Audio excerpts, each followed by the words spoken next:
Olá pessoal, o vídeo de hoje é sobre uma atividade realizada no dia 24 de agosto com pessoas que nos acompanham aqui no nosso perfil.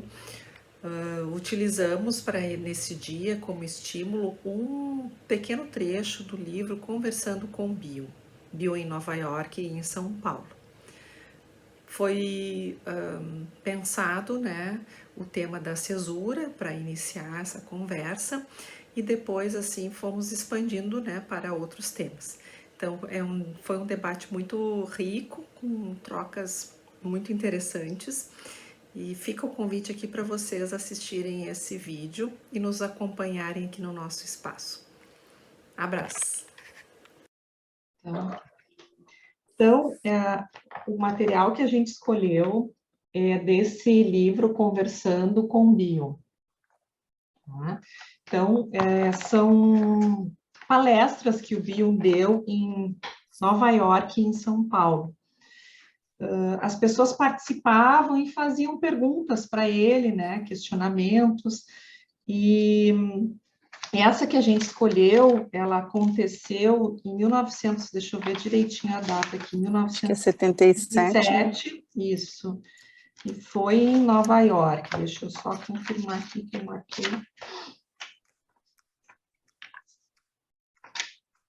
Em 1977, é isso mesmo, são 5, deixa eu ver uma coisa, são 5 palestras, Nova York. Em Nova York, e a gente escolheu a quinta, tá? Então, vou abrir a Juliana Rocha, a Ju.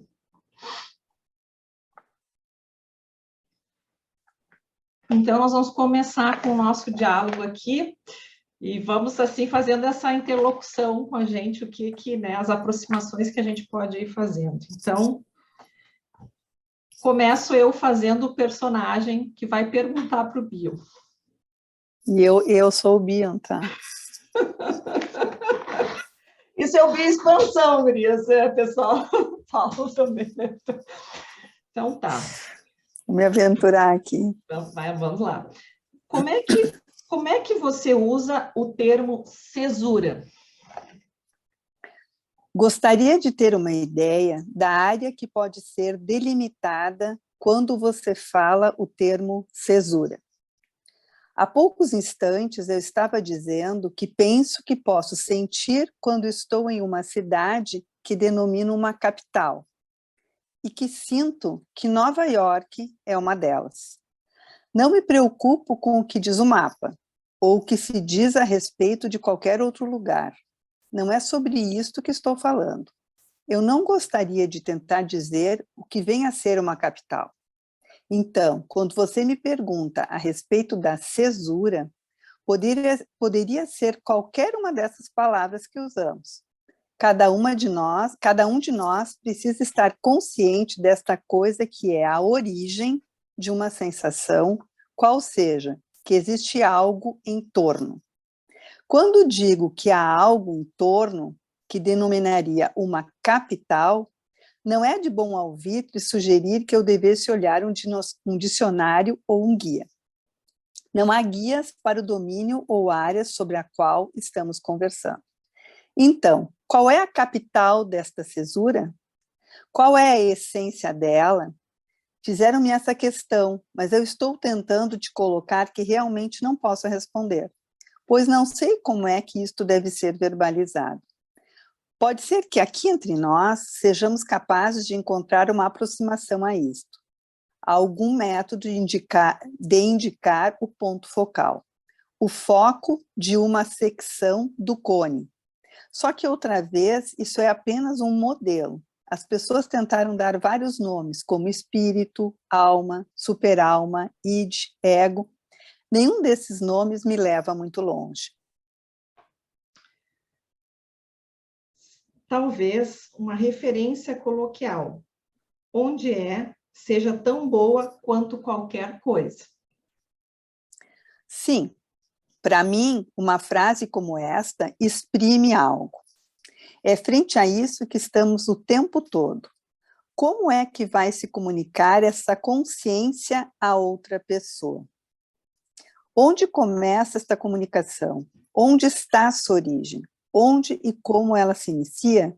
Será que o lugar dá início ao sentimento, que é uma capital, ou será que a ideia ou alguma coisa primordial, e muitas dessas coisas primordiais, se aproximando, produzem algo para o qual o nome capital deve ser descoberto? Não são apenas os tijolos e o cimento, mas as pessoas lá dentro. E aí, então, não são as pessoas lá dentro, são as almas dentro delas. É esse tipo de coisa frente à qual você estará na sessão de amanhã. Será que é primordial? Se encontrarmos uma realização que é uma capital, ela estará necessariamente localizada em indivíduos? Não penso que no frigir dos ovos seja assim. Seria algo conveniente, caso isso aparecesse de uma maneira tal que até nós cheguemos a percebê-lo. Mas isso não é porque eu sou cego e vi apenas os tijolos do cimento. É algo mais que se introduz e que me faz sentir uma pressão que acho difícil de localizar. Se mostro uma fotografia de um garotinho a um cão, ele vai cheirá-la e se dá conta que não pode comê-la. E ponto final. Mas coloque a mesma coisa em um filme e projete na tela. Então o cão fica excitado. É apenas uma foto, mas é uma foto em movimento. E aí o cachorro começa a sentir que aquilo tem um significado. Nós também. Existem certas coisas que detonam uma vibração. Então começamos a perceber algo. E aí, se nos permitirmos ser suficientemente sensíveis por um tempo suficientemente longo, poderemos então começar a sentir que algo está ocorrendo. Poderíamos acabar conseguindo descobrir algum modo de comunicá-lo. Vamos ficar aqui, Anne, ou vamos para o próximo? Eu acho que sim, é que tem uma parte... Qual é a parte que tu tinha pensado da parte... Não sei se, quem sabe, a gente para um pouco aqui, né? Isso, eu acho. Eu acho. Depois a gente... Vamos ver o que né, o que vocês captaram, o que vibrou em vocês dessa leitura.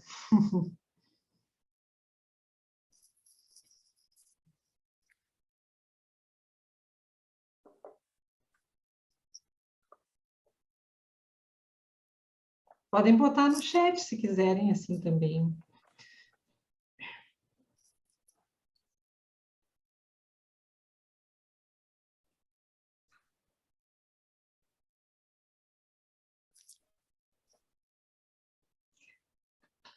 Quem sabe, Anne, a gente pode falar o que vibra Pois na é. gente, né? Talvez, né? Quer começar? Posso... Eu fiquei pensando, né, quando eu estava lendo, eu já li esse texto, claro, a gente está numa posição um pouco mais confortável, né, que o pessoal, né, então acho que a gente lê já, né, para mais um... Bom, primeiro, eu fiquei pensando na coisa do cone, né, porque ele fala no cone, né, a capital de um lugar, né, e o cone de acordo com como a gente pode enxergar algo, né? Eu fiquei fazendo essa visão de um cone, de amplia, né? Tu abrindo ou fechando a maneira como tu vai enxergar determinada coisa, né?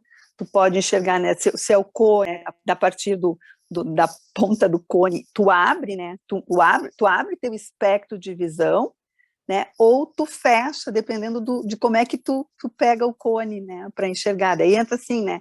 A capital para o país para a capital, pensando fazendo essa associação, sabe?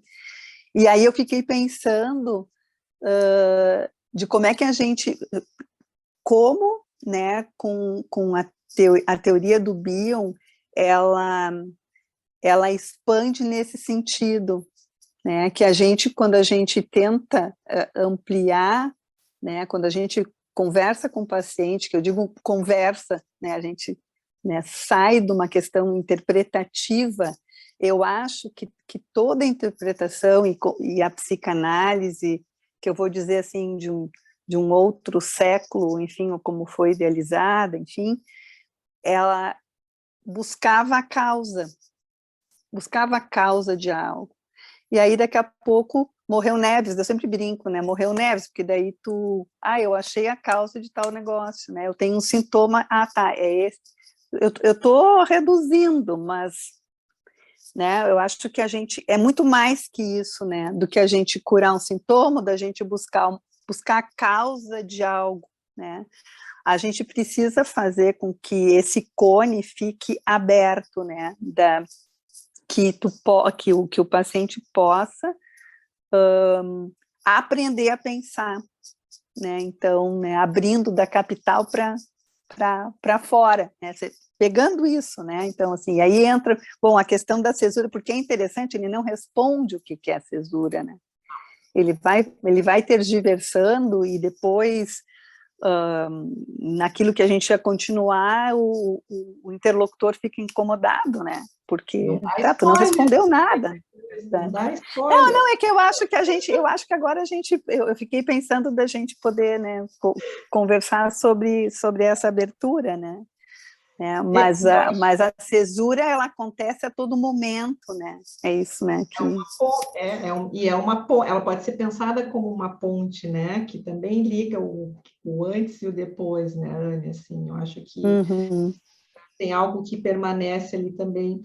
E eu acho que essa ideia que ele traz, que ele não dá um conceito fechado de cesura. Essa ideia que me vem também pensando no cone, que é aberto, que fica expandindo também, usando a nossa a ideia aqui do espaço, né? Mas é não preencher e não saturar com o conceito fechado, né? Embora ele não fosse...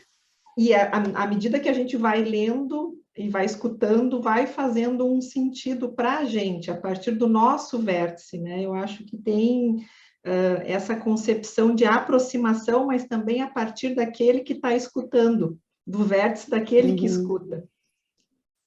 Né? Aí, pensando, né, eu acho que na relação entre paciente, né, e o analista, né, onde começa e onde termina, qual é o momento de fazer uma interpretação ou de colocar algo para o paciente que tu captou, que tu tem ali como uma, né, uma compreensão, né, algo que, né, intuitivamente tu capta e tu coloca. Como é que tu vai? Em que momento tu coloca para o paciente? Qual é o momento em que há uma cesura também que tu pode, né, fazer uma comunicação para o paciente daquilo que tu está observando, né? Então, e essa ideia de capital, fiquei também pensando como se fosse uma capital. Se eu vou para o dicionário, eu tenho uma ideia do que é uma capital, porque tem um conceito do que é uma capital, mas é o que ele vai trazendo ali, né? Se eu fosse cego, né? Não é coisa... vou ver, né? Estou vendo tijolos e cimentos, mas depois o que vem, né? Uma capital, ela é composta porque posso pensar que tem pessoas, e essas pessoas, elas têm almas, é uma complexidade. Eu acho que o Bion traz essa ideia de uma complexidade, né? Que o nosso pensamento é complexo e a gente poder complexizar cada vez mais para também, porque quando tu te aproxima de um significado, né, vai surgindo outro significado, outras percepções a respeito daquilo, né? Então, eu acho que essa ideia...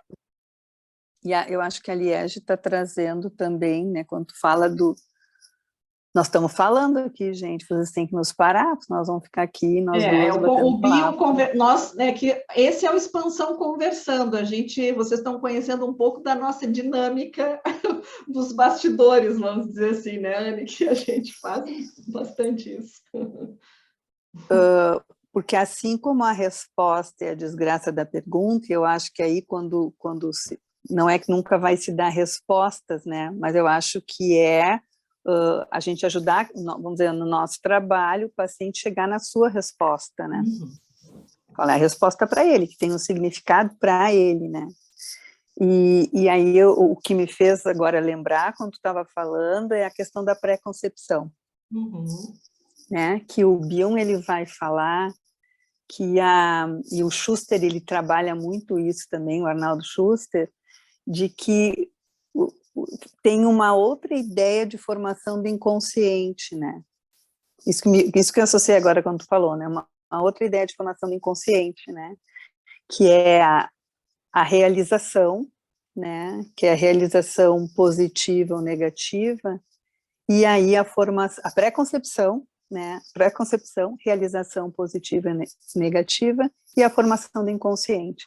Então, por isso que o inconsciente, para o Bion, seria sempre um inconsciente em expansão, porque cada vez, e aí que entra aquilo que tu falou, fecha, por exemplo, no momento que tu tem uma pré-concepção a respeito de algo, e tu tem por exemplo, né, aqui o que ele fala, realização, a capital seria uma realização, né, então, então eu tenho na minha cabeça que capital é isso, uma realização dentro da minha cabeça, mas pode ser qualquer outra coisa que seja uma realização, tem uma pré-concepção de algo, e eu realizo isso, seja positivo ou negativamente, eu fechei numa concepção. Vamos pensar, então, é uma resposta. É uma resposta, né? Uma pré-concepção, depois abrem outras pré-concepções. Isso. Né? E aí que tá. Então, no momento que a gente fechou uma concepção, e claro que Bion, até na grade ele vai dizer isso, né? Que a gente vai, a partir de que a gente tem várias concepções, a gente vai ter um conceito, e aí a gente vai, né, desenvolvendo a nossa capacidade de pensar, né? Que é o eixo genético da grade, né? Que a gente vai cada vez podendo pensar mais, mas é que ela não se fecha em algo. No momento que fechou uma pré-concepção, aquilo já foi, né, já foi, e aí a gente vai abrir outras, e é essa que é a questão, por isso que entra a história da resposta ser a desgraça da pergunta, porque se a gente vai sempre fazendo outras perguntas, cada pergunta é outra pré-concepção. Possibilidade de aberturas, vai, né?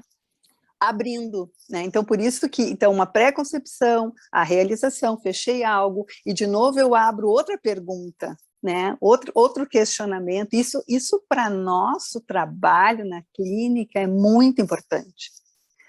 Porque, primeiro, que a gente não fica com a obrigação de ter que ficar dando respostas, por exemplo, óbvio que a gente sabe que não é isso, né? Mas aí entra a regra, que foi quem que falou. Não é uma regra. Que não é uma regra, mas eu acho que é uma regra. Desejo. Né? Porque aí a gente vai sempre podendo estar aberto para abrir, né, outras pré-concepções para essa pessoa poder pensar mais. Então a gente procurar nunca fechar.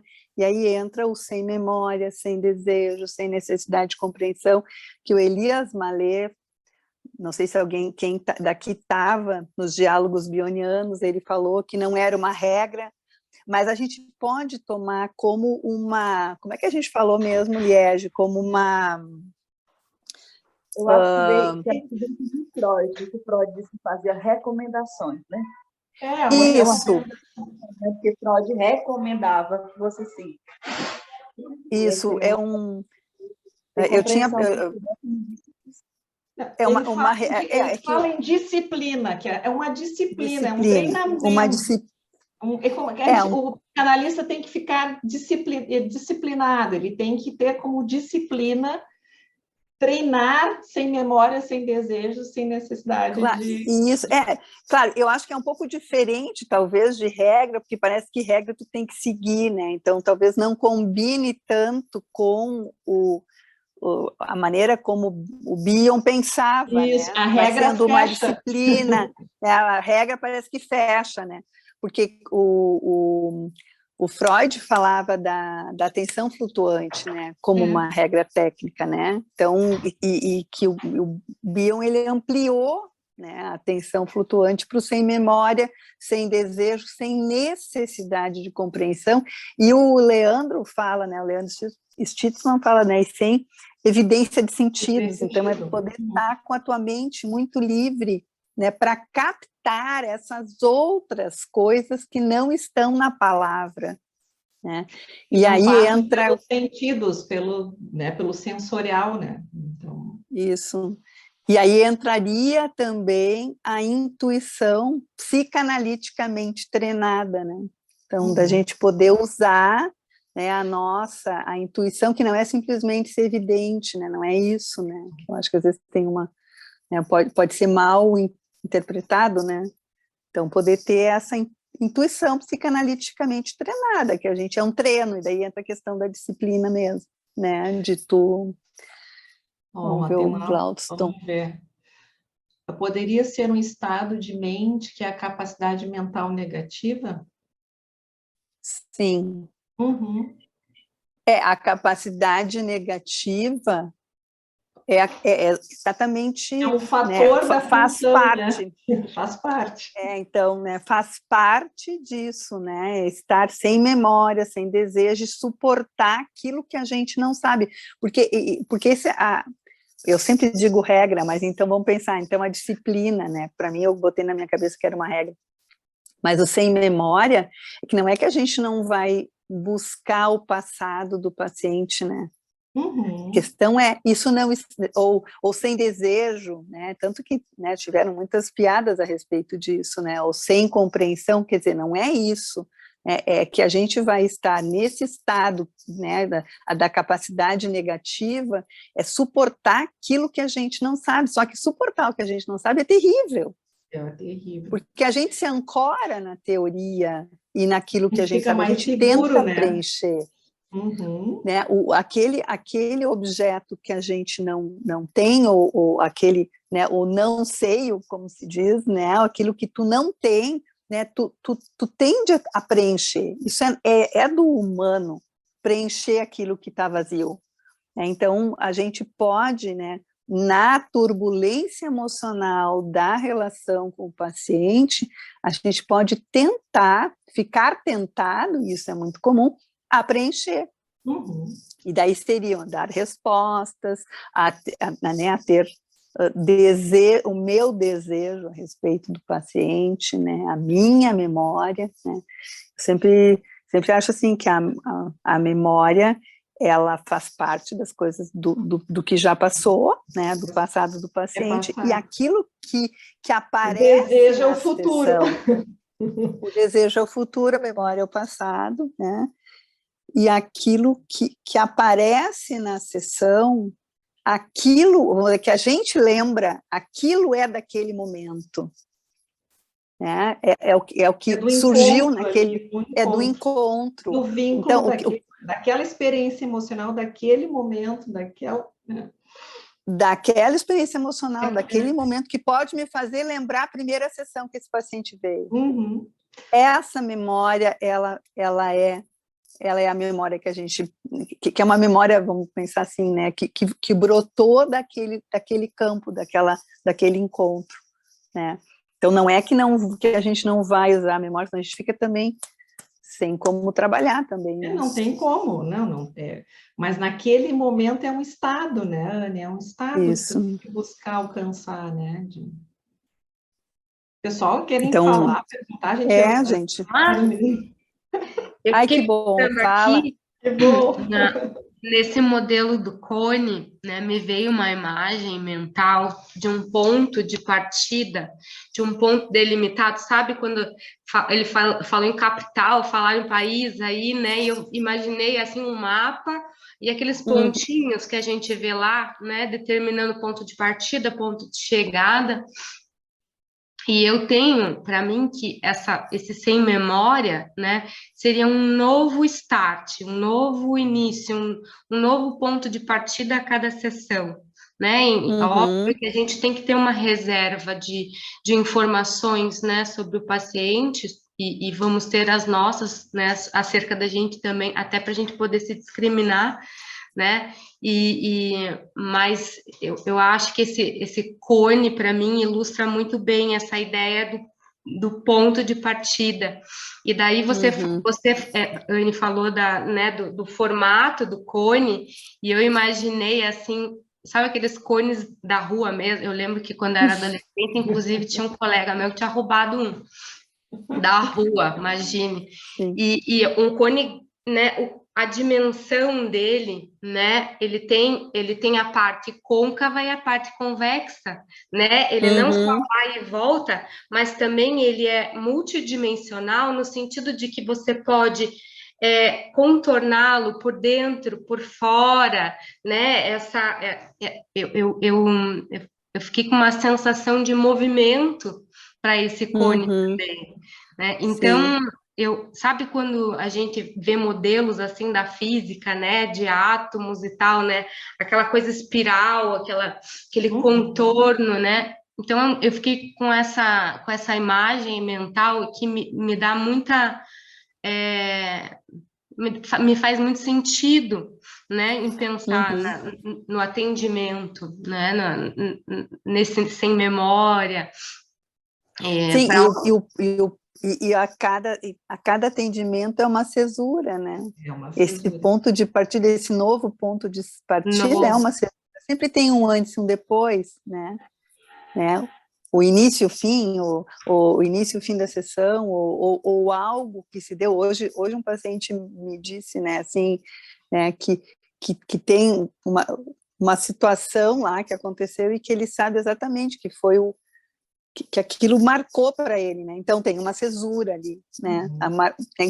Mas são várias cesuras, né? A gente pode entender dentro disso que tu está falando, né? E que a gente nunca entra na mesma, né? Sempre a sessão vai ser diferente, né? Outro numa paciente mesma sempre sessão tem muitas cesuras, numa mesma muitas cesuras, sim. Até se a gente pensar no movimento, né? Claro, eu fiquei me lembrando de Klein agora, né? Do movimento da posição esquizoparanoide depressiva, ou mesmo da parte psicótica e não psicótica, tu tá o tempo todo, né? Isso que é a saúde, né? Poder ficar nesse trânsito entre essas partes, tanto esquizoparanoide como depressiva, que são relativas à parte psicótica e não psicótica da personalidade, que é numa mesma sessão, né? O paciente pode entrar na sessão com predominância da parte psicótica e daqui a pouco ele vai, né, integrar mais, né, e se deu uma cesura aí, né, e bom, integrou coisas, está na posição depressiva ou na parte não psicótica e aí vai podendo ampliar, né, a sua capacidade, né, então... Acho que esse movimento, isso que eu acho lindo, assim, né? Tem gente perguntando mas coisa. Isso é vida, né? Isso é a vida, né? A vida é movimento, né? Está no movimento, né? No trânsito, né? Tanto que o Bion mudou as flechas que a Melanie Klein colocou, né, de posição esquizoparanoide depressiva, ele colocou as flechas duplas, porque o movimento é que é importante. É um movimento, né? Não eu estar aqui ou eu estar aqui. É poder estar movimentando. Alcançar uma posição também, né, Anne? O alcançar uma posição, né? O pessoal está participando aqui no chat. Quer que eu leia? Vamos ver aqui. Vamos ver a Fernanda. Lê, porque daí a gente aqui no computador. Pode ver também algumas coisas, porque a gente está falando algumas coisas baseadas, né, que vocês compreendem os conceitos, mas a gente pode retomar. Essa é a ideia hoje, né? É poder retomar os conceitos, se não tem. Tá, falou também. Tu quer ler, acho que a Caroline trouxe, acho só para eu fiquei pensando na visão binocular, né, que o Bion fala, e desse tridimensional, né, sai do bidimensional, tem profundidade no que, né, a gente vê em dimensões diferentes, né, então acho que isso é interessante pensar no Cone, porque dá essa ideia de tridimensionalidade, talvez, assim, Claro. E o próprio conceito da identificação projetiva, ele é tridimensional, né? Porque ele tem um espaço, né? No momento que tu faz o outro, tu coloca no outro né, a sentir algo teu, existe um espaço e esse outro está, né, realmente, né, imbuído daquilo que, né, foi colocado para dentro de ti, né? Introjetado, né, ali. E isso muda totalmente a questão da identificação projetiva para a projeção, né? Porque a projeção, se a gente pensar no filme, né? É uma tela. Tu colocou lá, né? Tá lá, e tanto que ela, né? A pessoa está projetando, tu tá separado daquilo. A identificação projetiva não, né? E acho que essa é uma diferença importante, é que o Bion traz a identificação projetiva como uma comunicação, por isso que a gente consegue entender como ela comunicando e como é colocado para dentro do analista, né? A gente consegue também ir captando, né? Acho como uma comunicação. Acho que essa é a diferença e também importante, né, Anne, de falar da identificação. Sim, identificação projetiva como Projetivo, comunicação, né? Que como comunicação, ampliou, né, a ideia de identificação Klein. projetiva, que na verdade é o nosso dia a dia, praticamente. Né? Bom, vamos ler, tem bastante, que legal aqui, pessoal. Deixa eu ver, a Fernanda, no decorrer da faculdade, tive pouco contato com as obras de Bion, estou adorando essa percepção da psicanálise. A Priscila colocou, e para a visão de quem está sendo analisado, é o permitir se confundir e ter respostas, e em meio às respostas se questionar novamente, e o analisando se perceber e aceitar que pode mudar quando achar necessário e se fizer sentido para ele, sabendo que tem abertura para mudar quantas vezes se fizer necessário. E é por isso que não podemos nos prender às memórias, é se permitir e nos permitir. É isso aí, psicanálise, é isso aí. A Ana quer falar, eu acho. Quer falar, Ana? Ah, tá. Sim, vieram 1000 associações aqui, né? Mas perguntar um pouquinho, em primeiro lugar, sobre essa questão do espaço tridimensional, Anne, que você estava falando da identificação projetiva. É no sentido de poder fazer algo com aquilo que nos é colocado, é nesse sentido que torna tridimensional, como um mecanismo que pode criar, vamos dizer, um sonho ou um terceiro analítico a ser trabalhado na sessão? É isso? Nesse sentido? Isso também, mas no sentido mais de pensando na diferença da projeção. A projeção é bidimensional, né? Então, eu coloco, eu projeto numa tela, eu não estou implicado naquilo ali, né? Eu joguei aquilo que era meu no outro, e tanto que o outro diz, isso aqui não é meu, pega para ti. Mais ou menos isso, né? Né, é algo que, inclusive, é mais fácil, entre aspas, de poder identificar quando uma pessoa está projetando. Na identificação projetiva existe um espaço, né? É nesse espaço entre um e outro e que o outro sente, né? Eu coloco para dentro do outro, então é tridimensional nesse sentido, né? Porque nesse espaço eu joguei para dentro, né? E claro, e aí o outro sente. Na projeção não tem Então, esse espaço onde o outro, inclusive dos sentidos, né, que tu vive aquilo, tu fica com dor de barriga, tu fica com dor de cabeça, tu fica com raiva, né, e isso às vezes demora, né, não é sono, né, o sono eu acho que talvez seja o mais comum, né, às vezes a gente que é uma descarga com alguma situação da sessão e leva isso para sonhar e ser digerido o sonho do analista. Né, e que é uma descarga de elemento beta para dentro do outro, né? A gente sempre tem que pensar que é algo que não, que essa pessoa, porque Klein quase, não sei se tem a ver um pouco com como é que ela foi traduzida, mas quase, ela interpretava quase como se fosse intencional, sabe? Né? Essa falha na identificação projetiva normal, como se fosse intencional, que o paciente quisesse fazer aquilo no momento de uma interpretação. Só que a gente, propositalmente. Então, mas o que a gente, quando um paciente faz com que a gente sinta por ele, depois eu quero falar uma outra coisa do trabalho, né, da análise e do analista em relação a isso, mas assim, quando um paciente, né, quer que a gente sinta por ele, é porque ele não tem espaço mental para sentir aquilo. Isso é uma comunicação de algo que ele sente, que ele não tem espaço, né, não tem continente, ele não tem continente mental para sentir, então ele tem que colocar para dentro do outro. E isso é uma maneira dessa pessoa se relacionar, inclusive. Né? Claro que a gente tem gradações aí, tem pessoas, né, que usam identificação projetiva na sua vida, né, que isso é o jeito que a pessoa se relaciona, se comunicando com o outro.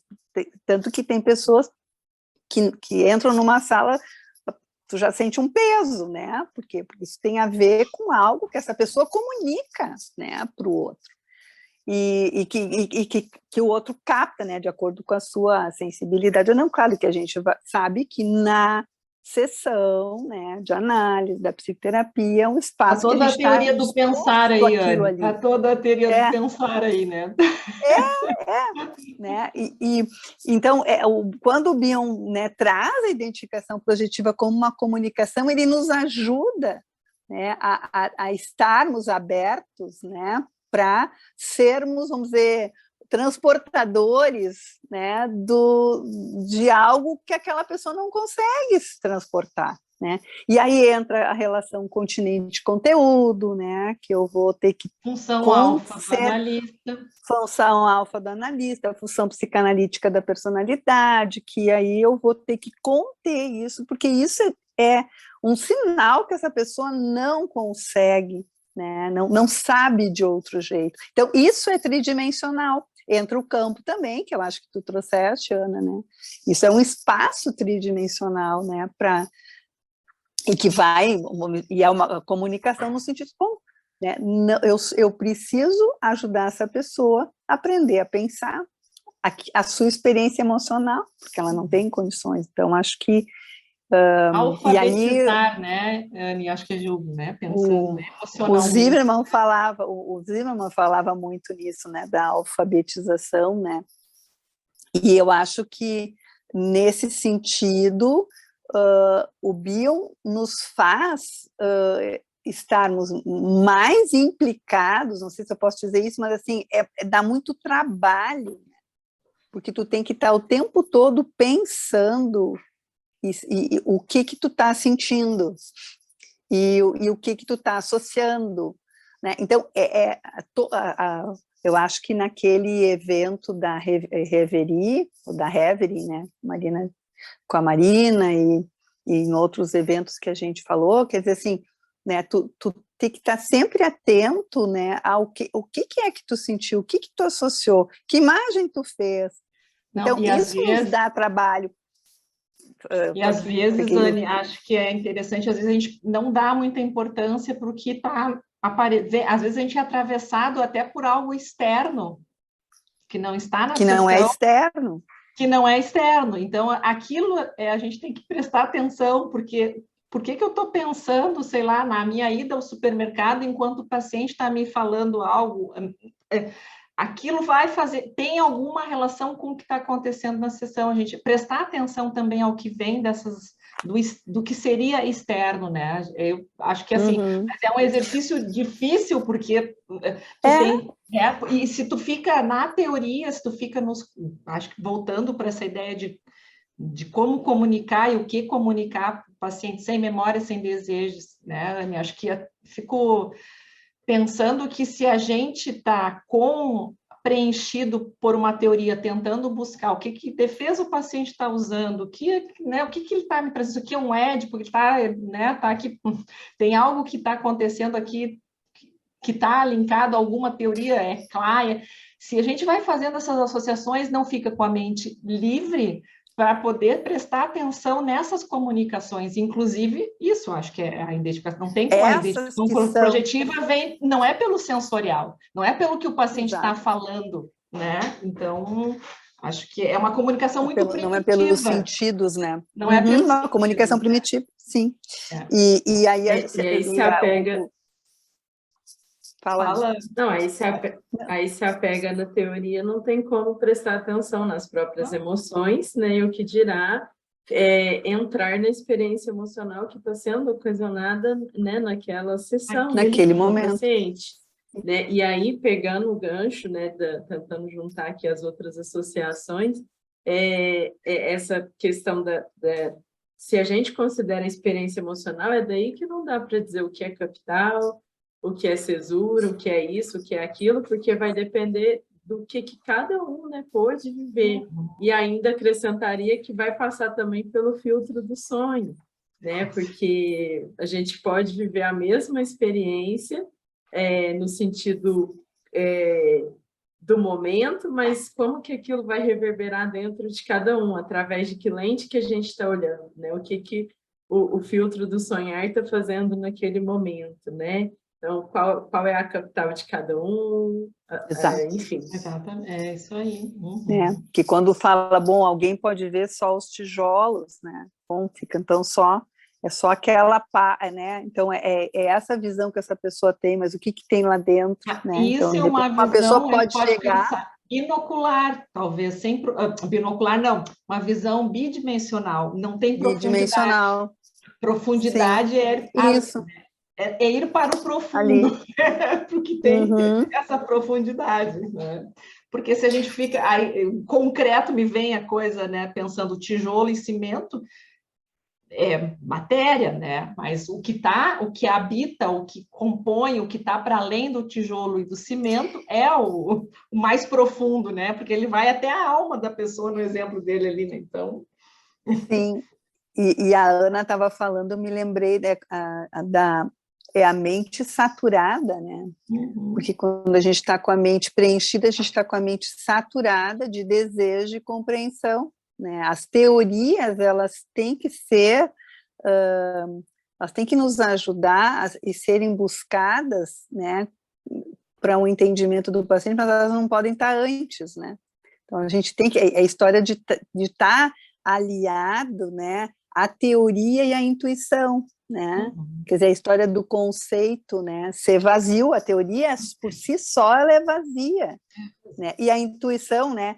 O conceito é vazio, intuição é cega. Então, a teoria, o conceito, ele é vazio, só a teoria, né? Não E a dá intuição conta. também cega, Também. né? Só a intuição, é a história que eu disse, né? Não ser vidente, né? Vidente é aquele que enxerga, né? Mas na verdade só intuição é cega.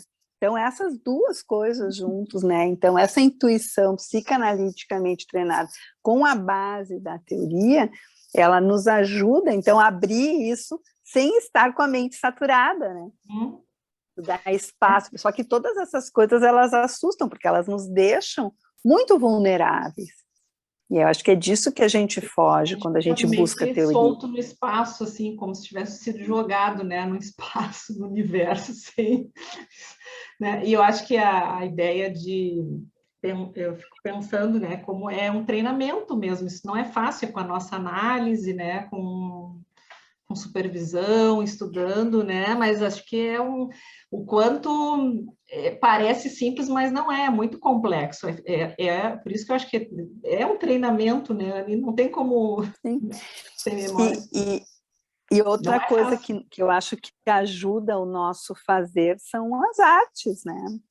A gente poder ler, a gente poder escutar música, a gente poder... Então, eu acho que isso ajuda também a oxigenar, enriquece. Né? Enriquece e nos ajuda a encontrar... eu acho que quando a Ana falou a questão do sonho, né? Do sonhar que o Bion traz, que é algo novo, né? O sonhar acordado e o sonhar dormindo. Né? Então, quando a gente... faz uma imagem de algo, né, naquela sessão, é um sonhar acordado. E esse sonhar acordado, ele diz de algo daquele campo, daquilo que aquele paciente nos comunicou e que, de alguma maneira, nós tivemos, né, uma mente capaz de fazer uma ação, né, a imagem mais ação, né? Então, podemos fazer uma imaginação, né, daquilo que o paciente não pode imaginar, né? Então, a gente de novo, a gente fica como um portador de uma notícia. Também que até como modelos, né, Anne, que a gente usa um filme, como a gente usa com os pacientes séries, né, contos. Então, acho que isso é importante. Isso é super importante, modelos, né? Os modelos, né? Porque as próprias teorias psicanalíticas entram como modelos. As teorias psicanalíticas entram como modelos, né? Os mitos, né? O modelo da biologia, da física, da matemática, né? Música, né? Então, acho que isso tudo nos ajuda, né? A criar, né? A criar modelos, né? Não é criar, utilizar modelos para exemplificar coisas, por isso que a arte é tão importante, né? E a gente vai ter isso como base para o nosso trabalho, né? Bom, quem mais quer falar? Alguém quer falar? A gente está Glaucia, fiquei pensando. Levantei a mãozinha aqui de novo. Tá. Tem a Tem o Cláudia, Glaucio. o Glaudson sim, e vai a lá. Ana. Daí tu Vamos, quer falar, qual que é o Cláudia? primeiro? Quer falar, Eu Cláudia? acho, Tá. eu acho interessante, quando você veio falando, me veio a outra transmissão que eu vi de vocês, onde trouxe que a questão do analista ter que dar de conta desse estado de angústia, né, da própria desorientação, né, de às vezes, Uhum. como você deu esse exemplo, de às vezes você está aqui na sessão e de repente a tua mente vai lá para o supermercado. E esse estado acontece, claro, acontece porque não é só o inconsciente na análise, são dois inconscientes trabalhando juntos e dois inconscientes pensantes, né? Eu gosto da frase quando ele diz que é um pensamento em busca de um pensador, em busca daquilo, e desse Sim. copo cheio, esse copo, né? Esse copo vazio que não precisa estar tão vazio, mas ele não precisa estar transbordando. Se estiver transbordando com as tuas questões, com a tua subjetividade, cai fora. Já aí você vai querer isso aí, jogar em suspensão, e você vai jogar sugestão, e vai sugestionar, e vai opinar, e vai aconselhar, e isso não é psicanálise, né? Isso é ótimo que tu está trazendo, Cláudia, porque a gente, quando vai com memória e desejo, a gente tem um risco de aconselhar o paciente, né? Porque o paciente traz algo que a gente vai, segundo o nosso vértice, propor para ele algo que é bom para a gente, não para o paciente, né? Então, assim, é muito importante isso que tu falaste, eu acho que o que a gente acha que é bom para ele, né? O Winnicott faz uma crítica muito grande nos livros de Winnicott, onde ele diz exatamente isso. E o maior erro dos analistas é que ficar no lugar dos pais, né? Já que o Winnicott fala muito da infância, da criança. Mas não, você atende uma pessoa e diz assim, de acordo com a minha experiência, é melhor para você que você de acordo com o que eu acho. Isso é um erro. Tem uma receita, dá uma receita. Isso é importante, só um adendozinho, depois vamos passar para os... Porque eu acho que o Bion fala muito de sair do modelo médico. Falei receita e fiz essa associação. É isso. Atenção, ele começa falando no modelo médico, que é o modelo não médico. Exato. A psicanálise é um modelo não médico. Não médico, né? Porque, mas na verdade, a psicanálise veio do modelo médico. Que é tu tem um sintoma e tu tem que entender o que está se passando, e as interpretações, a causa. E aí o cone na direção contrária, de fechar e não abrir, né? Então, acho que sair desse modelo que tu causa trouxe outro e efeito, polo. né? Um cone pode ser... Olha que interessante o verso que tu trouxe, porque um cone pode ser olhado tanto como algo que fecha, como algo que abre. Isso, mas eu acho que antes talvez não tenha me expressado bem, mas foi isso que eu tinha pensado quando eu vi o cone. Ou tu abre em expansão, ou tu fecha, de acordo... Se tu fechar, tu vai olhar, né? Tu vai ter algo, né? Uma visão muito diminuída daquela situação. Reduzida. Né? Se tu abre, né? É reduzida, né? Acho que tem. Eu acho que é o Glaudston. E depois a Obrigada, Ana. Cláudia. Obrigada, Ana. O Glaudston, muito bom. Fiquei aqui pensando que para pensar é preciso aprender da experiência, aprender é acolher o inesperado, a surpresa, o novo, o desconhecido. É isso aí. A Cláudia precisa sair. Tchau, Claudinha. Obrigada. Até a próxima. Até a próxima. É que são vários... O pensar, ele vai se desdobrando, né? O pensar, né? Tu aprende a pensar, depois tu aprende, né? Tu vai gerando um pensamento, esse pensamento vai fazer tu aprender da experiência. E aí, no final, tu vai ter uma prudência na ação.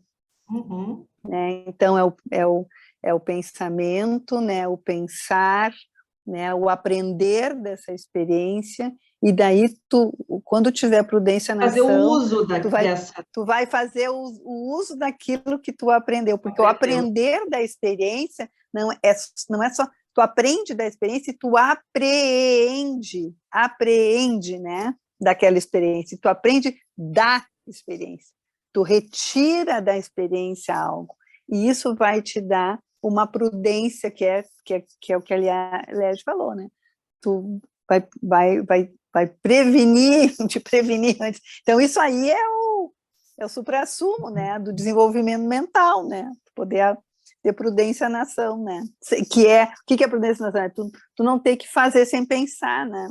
Não é ir para a poder ação aprender impulsivamente, né, poder isso, pensar. impulsivamente, sim. Né? A Juliana, Ana, né? estou adorando. Acho que a Ana também queria. Faz uma sessão de supervisão para mim, ó. Que bom. Que bom. A Ana quer falar de novo?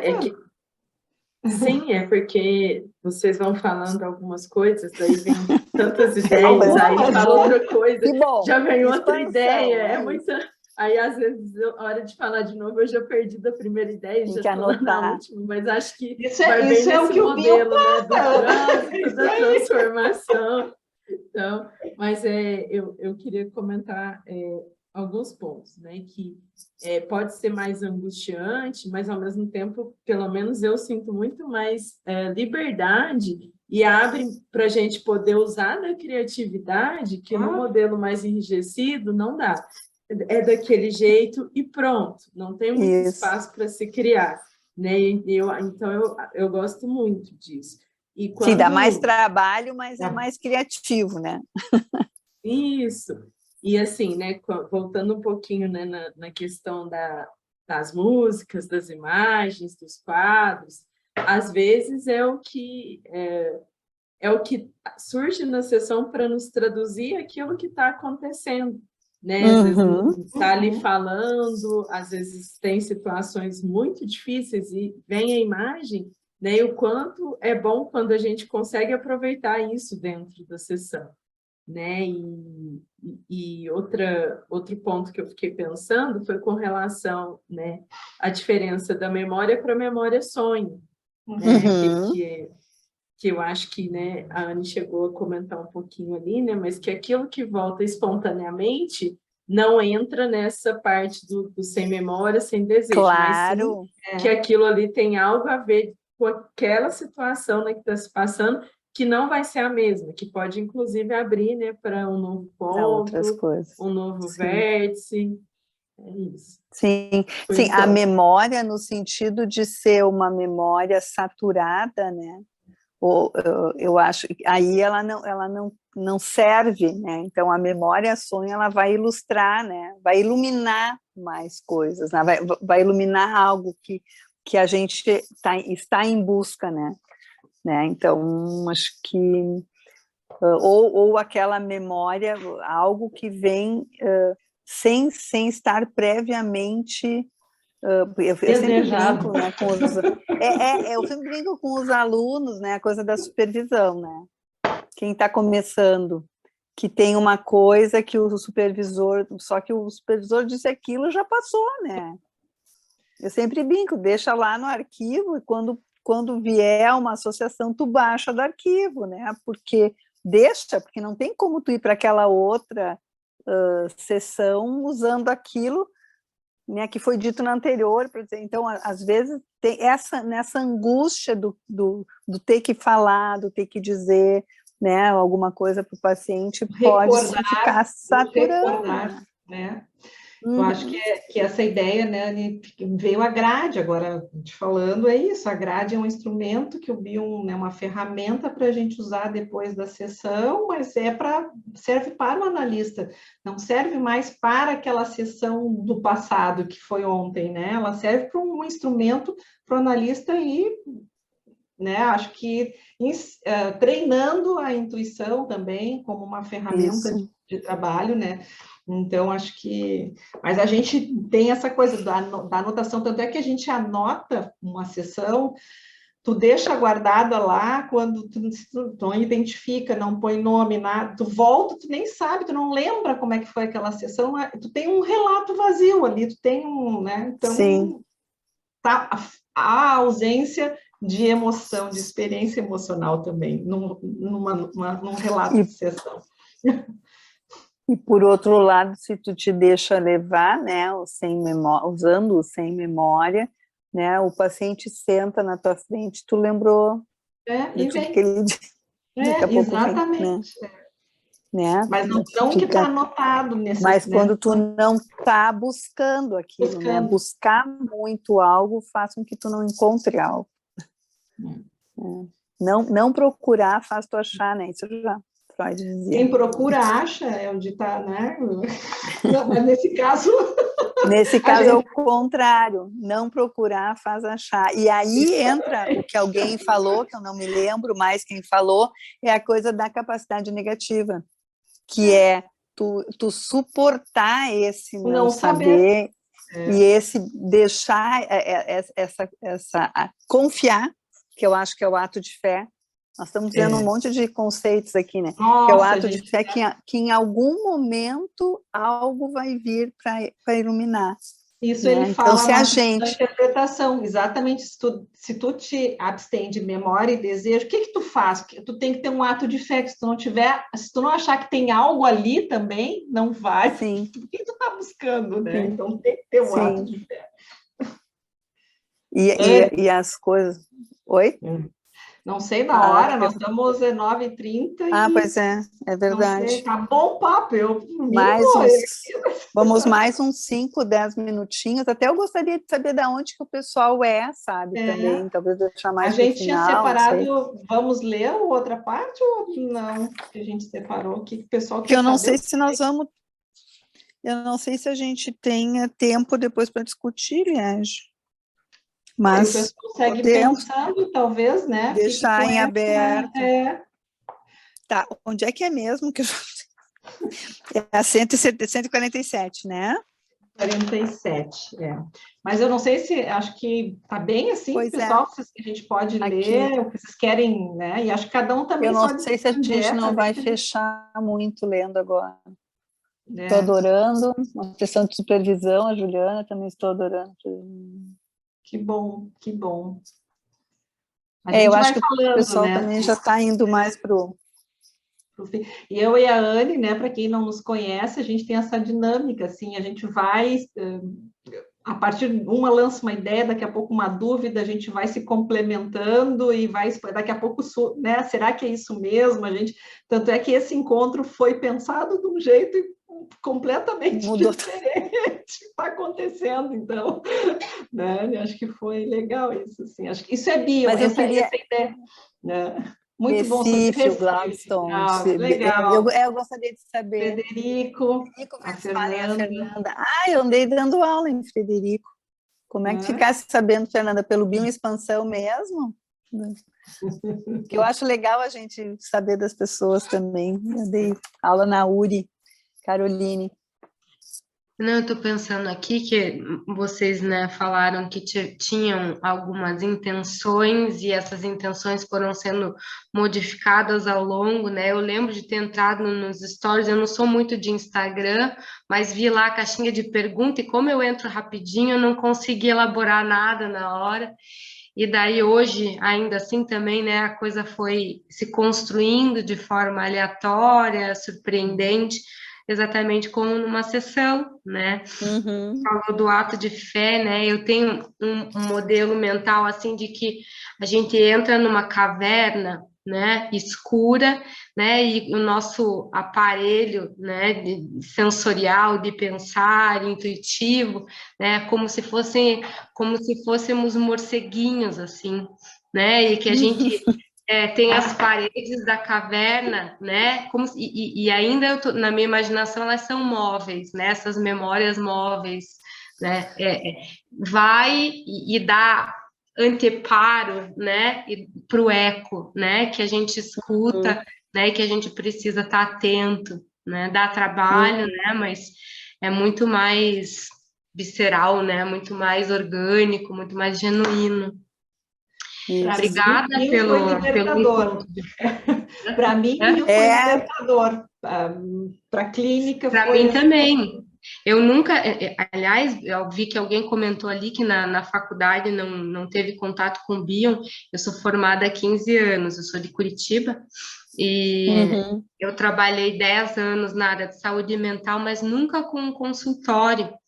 E daí trabalhei fora em 5 anos e estou retornando agora faz pouco tempo, 1 ano e pouquinho, e só assumi, assim, me encorajei do consultório porque eu comecei a fazer uma análise diferente da história que eu tive de terapêutica ao longo da vida. Fiz muitos anos de análise e agora uma psicanalista bastante bioniana, assim, que, meu Deus do céu, eu falei, agora sim isso faz sentido, não tem nenhuma dúvida. E daí decidi assumir. Então, eu queria agradecer, né, o encontro com vocês, muito gostoso. Eu tenho acompanhado cada vez mais o trabalho de vocês e queria deixar registrada aqui minha admiração. Que legal que vocês estão aqui. Bom, E a gente tem as nossas divulgações, né, Liege? A gente tem um curso, né?